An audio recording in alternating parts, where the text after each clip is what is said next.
Hello and welcome back everyone to Daily Hunt. Today I'm going to show you how to level your witch to level 65, how to breeze through the camp in easy mode. And the witch is a very nice class which has nice damaging skills and minions, and we're going to go for the minions and especially the firebomb throwing skeletal Arsonists. I've tested all of them and a lot of them are viable, and you can use every single one of them in some extent or the other, but Arsonists are just the strongest and actually synergizing with all the other skills and the easiest to set up. So they will throw firebombs at the enemies, and all we do is chill, sit back and just say where they go. We can command them around, and with the firewall we will actually increase the fire damage they deal. We also have the raging spirits that are spawned here. They will also make the enemies ignited, so they will ignite the enemies and give them fire exposure, which means the enemies have less fire resistance. So we kind of synergize really well with all these skills. So this is why this build is so strong at clearing the whole campaign with no problems whatsoever. And my setup here, I mean, my gear, I didn't upgrade it since like 30 levels. I'm like 64 now. I'm at the end of the campaign, and my gear is all from like 30 levels ago, maybe except for the scepter, which is yeah, I upgrade that once in a while because it's actually quite good to have a lot of level 2 minion skills. But let's go in from the beginning. What are we gonna skill in the beginning? Let's open up the skill tree from the witch here. So this is the occult skills. We can also sometimes take the sorceress elemental skills because they synergize really well with fire damage. So this is the Skeletal Arsonists. We can get it from a gem level 3. So you will get that around, I don't know, level 6, 8, 10, something like that. You will get a tier 3 or level 3 skill gem, and then you can pick the Arsonists, and this one you should just upgrade as much as possible. So this one should always be the highest one you have. So for me that's level 14 skill gem, so I always upgrade the Skeletal Arsonists up to that. Before that you can use the Skeletal Sniper, and to upgrade the damage a little bit you could use Essence Drain, or in my case I actually used the Frost Bomb. You can see this one here. This one just uses some DPS while you not deal so much damage with the minions in the beginning. And also we're going to take the Flame Wall, which is the first spell of the sorceress, and the Flame Wall will actually ignite or put ignite or more fire damage on the things that pass through it, and also ignite enemies that touch it. So this is actually quite nice. Ignite is just a damage over time, and it actually increases the damage from your minions as well. And so yeah, what other skills do we use? We can use the Pain Offering to actually put one of our minions on a spike, and then everyone else will be faster and dealing more damage.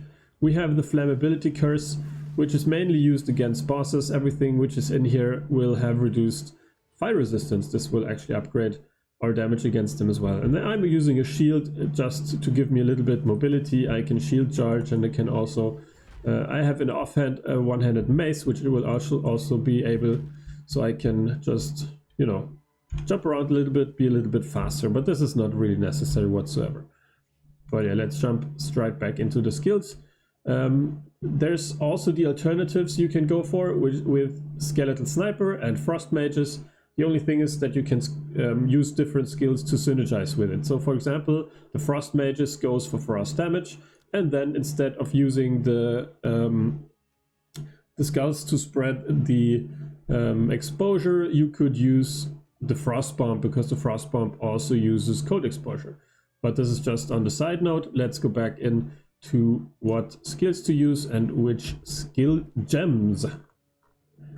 So let's go top to bottom, which skills to use. The Skeletal Arsonists, they throw the firebomb, and usually it's one. When we put in the scatter shot, they will shoot 3 shots at the same time, which is quite nice. It's a small explosion, so we also want to maybe increase the area of effect.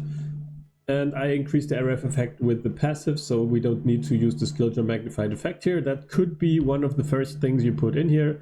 the magnified effect, because it kind of depends what kind of skill gems are available to you. I use fire infusion, so just increasing the fire damage here. And immolate is a skill gem you will get a bit later, but this one also deals extra damage and against ignited enemies, and we want to ignite most of our enemies. This synergizes really well with everything else.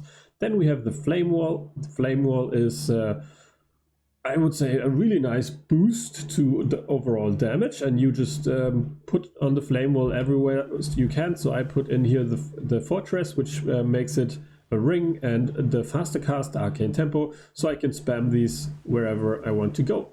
Then we have the raging spirits, which is a spirit gem, and this one I use mainly to, well, in the beginning you can use it to deal further damage, so you can actually put this one in here, feeding frenzy, in the raging spirits.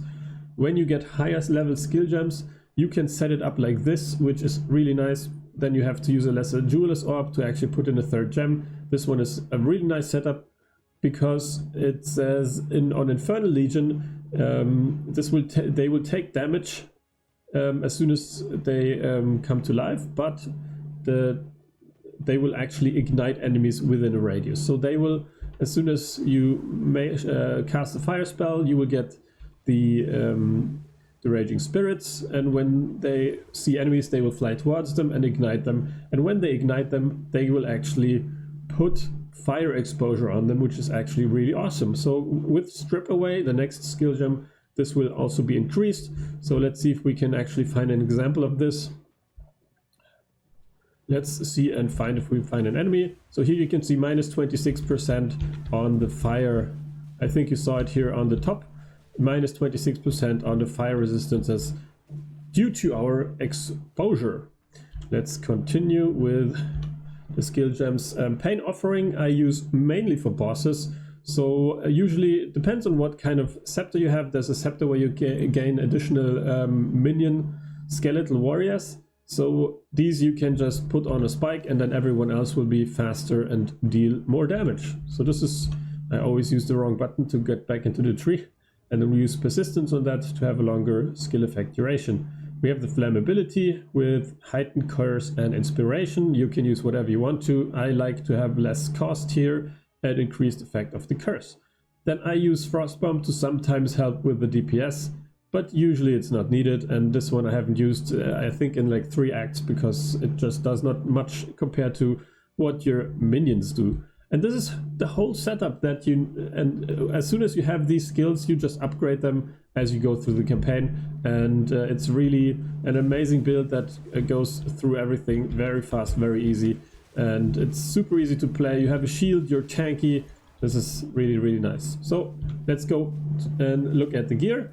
I usually go for heavy armor and strength and a lot of life. So this will actually net you nicely. I don't even have like very good resistances, but these also should like be 60, 60, 70, 70, something like that. And these two don't need to be that high. I usually opt for 40 and 20% cold and chaos damage. And the further you progress, the more you will get a penalty on these resistances. So keep that in mind when you kind of upgrade your gear once in a while. The most important thing is the scepter, because of plus to all level of minion skills. So this one you always want to try to find at least +1, +2, maybe +3 later on, and +4 then in the end of the campaign. This one boosts your damage the most. You can also get your minions deal more damage here, which is also quite nice. Maybe +50% minion damage. It's really nice. Also increased spirit, because all of your minions will cost spirit to reserve. So you have to reserve the spirit here to actually put in the skeletal Arsonists here. And I have 240 spirit, which gives me 6 Arsonists, which is actually really nice. And the best way to find scepters is always to, after every level up, go back to town and see if the vendors there give you better scepters. And then you can also, obviously, all the scepters that you found, you can upgrade them and see if they actually get +2 minion skills. You can also get +2 minion skills on the helmet. I have one here, and on the amulet. I have 2 here, and these all in all 7 points in minion skills will make your minions extremely strong and nice. And yeah, this is pretty much all for my gear. It's not very interesting. I didn't use any uniques. You can obviously put uniques in that will give you more spirit. There is the chest plate, which gives you a lot of spirit, 100 spirit. There is a shield, which gives you spirit. You can also have a better scepter, obviously. There's also very interesting gear, like faster boots, or like roll and dodge increasing amulets, but that's very fancy, and there's none of this is actually really needed. Yeah, let's jump into the passives, because the passives will also make and break the minions a little bit. You will want to focus a lot on minion damage, so I went up here for a lot of minion damage here. This is just the beginning, because when you go to the left here, there's like 40% increased minion damage down here, very easy to get. Then down here there's another 30% and some nice bonuses like faster revive, a bit more increased area of effect, bonus life and resistances. And when you come up here, I usually go up here for this one, reduced reservation again, and then here more damage. And then I usually go to the left here and take even more damage, 10, 10, 10 and 25% and 25% max life. And then the last one here is going to the right through the middle and getting some more increased damage down here. And once you have this amount of damage increased on your minions, it's easy peasy. Everything just flows and is super easy to run back. You can also put in some jewels here and there and increase minion life or damage if you have these jewels, or you know, you can trade them or whatever you do. Then for the Ascendancy, you can go for whatever you want. I mean, the classical way of playing this, and I mean, I can only reference the Kripps Infernalist life and strength stacker, which is kind of the basis for everything, I guess. This one recommends to go here for minion life and then a Loyal Hellhound, which will decrease the damage you take, but to be honest, it's not really needed. And you can also take the other one, the Blood Mage, and it will go exactly the same, pretty much, because the minions are very strong, and when you have it set up like this, so they will deal a lot of damage, they can just go through the whole campaign with no problems whatsoever. And then when you reach the end game, you can kind of choose where you want to go from there. I would recommend you to, you know, check all the builds for the end game and then decide where you want to go, then make the Sekima's trial and go for your ascensions, depending on what build you want to play in the late game. I can really recommend you to, you know, I have it a lot of fun as a blood mage as well as on my Detonate Dead blood mage. This is actually also a build that is really nice and scales very nice to the end game. It's not one of those kind of broken builds out there at the moment, like the auto bombers or a gemling stat stacker, but still it's a very nice build to clear nearly all the content with. But yeah, I hope this helped you. If you're interested in seeing more guides like this, please follow the channel, give me a like, and you know, comment whatever your thoughts are on this. If I have to, yeah, if I forgot something, it's very easy to forget something like this. That was just a fast roundup on how to level your witch really quickly and effectively. I hope it helped, and see you guys next time. Bye bye. Thank you for tuning in.